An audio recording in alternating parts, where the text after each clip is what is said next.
En pocos días llegará al legislativo nuevamente la reforma constitucional que buscará crear las 16 curules de paz.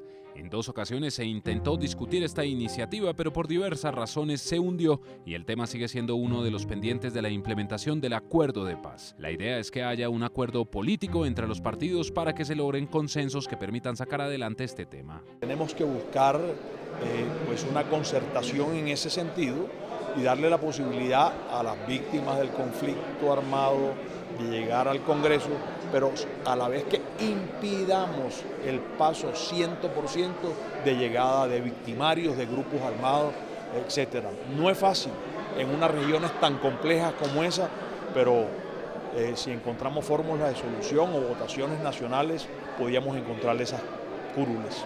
Si hay voluntad de los diferentes partidos, se puede llegar a un consenso, como se intentó lograr en el pasado debate en la plenaria del Senado, para poder entregarle, digamos, todo el centro de atención en estos acuerdos de La Habana a las víctimas, y por eso queríamos esas 8 curules y no 16, pero que en verdad lleguen a las víctimas.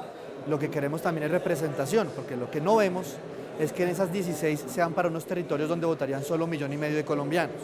Primero, que sea sobre el registro único de víctimas y que voten todos los colombianos. Yo creo que aquí el centro de todo este asunto y de la violencia que ha azotado a estos terroristas, pues obviamente ese respaldo de las curules a las víctimas sería una gran respuesta de los acuerdos. La FARC está de acuerdo en que haya ese tema político. Desde luego que este escenario busca precisamente eso, de construir consensos, y estamos dispuestos a sentarnos con todos los sectores que tienen representación en el Congreso a ver cómo construimos una propuesta que de alguna manera deje satisfecha, digamos, a todas las fuerzas políticas del país, y que por fin podamos decir que se va a cumplir, digamos, ese compromiso del Acuerdo de La Habana, de que esos territorios y esos sectores sociales que fueron víctimas en la guerra puedan estar presentes aquí por 2 periodos legislativos. Sin embargo, hay otras propuestas para reducir el número de curules, pero asegurando que se les cumpla a las víctimas. Si realmente tuviéramos las garantías de que fueran para las víctimas, sería una buena idea, pero sabemos lo que se está viendo, aunque el proceso de paz yo que rescato, que hemos conocido esa Colombia olvidada, esa Colombia que muchos colombianos no recordábamos, y que gracias a este proceso hemos podido llegar hasta allá y conocer esas necesidades, y que ahora el nuevo gobierno plantee su iniciativa para gobernar hacia esos campesinos, hacia esas víctimas. Pero el tema de las curules sí las veo un poquito embolatadas, porque realmente no tenemos garantía como país de que realmente esas curules sean para las víctimas. Por supuesto que se le falló a las víctimas y también al acuerdo de la paz y al marco constitucional que eso tenía.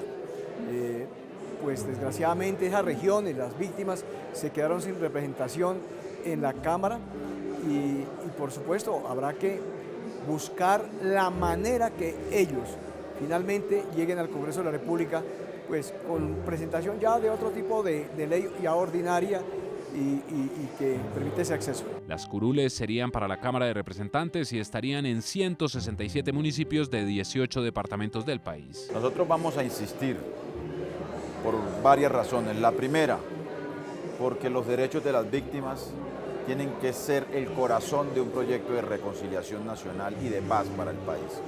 Segundo, porque las víctimas tienen derecho a la representación política, pero al mismo tiempo las regiones que fueron víctimas con mayor rigor del conflicto armado y de la guerra interna que hemos vivido. De otro lado, la reforma política, que iniciará su 5º debate, deberá ser reestructurada para que haya un verdadero cambio en el sistema político. Al hundirse la lista cerrada y al hundirse la financiación estatal, pues lo poco bueno que tenía eso ya no está. Nosotros lo que le hemos dicho al país y lo hemos planteado es que una verdadera reforma política primero tiene que ser concertada entre todas las fuerzas políticas y los movimientos sociales de este país. O sea, el presidente debe convocar, ¿cierto?, a una gran cumbre nacional para recuperar la institucionalidad y recuperar la democracia. Y una reforma política tiene que contener elementos de fondo, elementos integrales que permita primero superar la corrupción que hoy está metida en la política del país. Y eso pasa entonces por rediseñar la estructura del sistema electoral colombiano. Necesitamos una registraduría autónoma, que no sea permeada por los partidos políticos en Colombia. Necesitamos un Consejo Electoral autónomo. El Consejo Electoral es el juez natural del sistema electoral, pero son los partidos políticos mayoritarios los que nombran el Consejo Nacional Electoral. La protección del sistema de elecciones en el país, ¿cierto? Hoy en Colombia cometen todo tipo de fraudes. El gobierno del presidente Iván Duque avala estas dos iniciativas y en el tema de las curules solo pide que de verdad esos escaños sean para las víctimas del conflicto.